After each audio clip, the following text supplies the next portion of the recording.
भारत देश में अनेक देवताओं की पूजा होती है, लेकिन ओडिशा के पुरी में भगवान जगन्नाथ की पूजा विशेष रूप से की जाती है। जगन्नाथ का अर्थ है जगत के नाथ, यानी संपूर्ण संसार के भगवान। भगवान जगन्नाथ को भगवान विष्णु या श्री कृष्ण का रूप माना जाता है। उनकी कहानी बहुत ही अद्भुत और रहस्यमयी है। आइए जानते हैं, भगवान जगन्नाथ की पूजा की शुरुआत कैसे हुई। श्री कृष्ण का वियोग और द्वारका का अंत।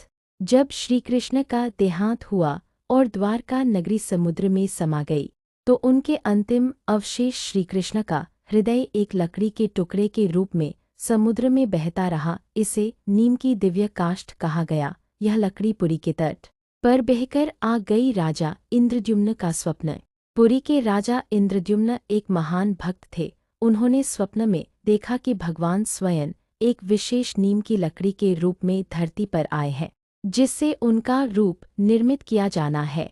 राजा ने तट पर जाकर उस लकड़ी को ढूंढा और भगवान की आज्ञा से मंदिर बनवाना शुरू किया। रहस्यमय बढ़ई विश्वकर्मा।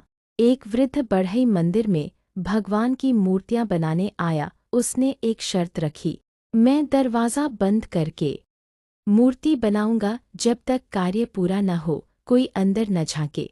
राजा ने वचन दिया, पर कई दिनों तक कोई आवाज़ नहीं आई। तो रानी ने डरकर दरवाज़ा खुलवा दिया। बढ़ई, जो स्वयं भगवान विश्वकर्मा थे, अंतर्ध्यान हो गए। अधूरी मूर्तियां बन गईं देवता। जब दरवाज़ा खोला गया तो 3 मूर्तियां भगवान जगन्नाथ, भाई बलभद्र और बहन सुभद्रा अधूरी अवस्था में मिली।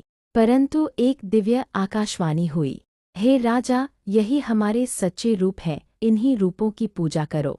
तभी से आज तक इन्हीं अधूरे लकड़ी के रूपों की पूजा होती है। रथ यात्रा की शुरुआत। भगवान ने स्वप्न में कहा, हर साल मुझे और मेरे भाई बहन को नगर भ्रमण कराया जाए।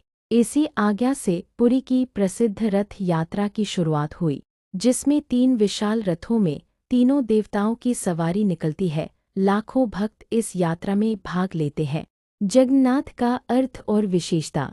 जगन्नाथ का अर्थ है इस जगत के नाथ है, पूर्णविराम। उनका रूप निराला है, बड़े नेत्र, बिना हाथ पैर के पूरा प्रेममय स्वरूप। वे हर धर्म, जाति और वर्ग के लिए खुले हैं।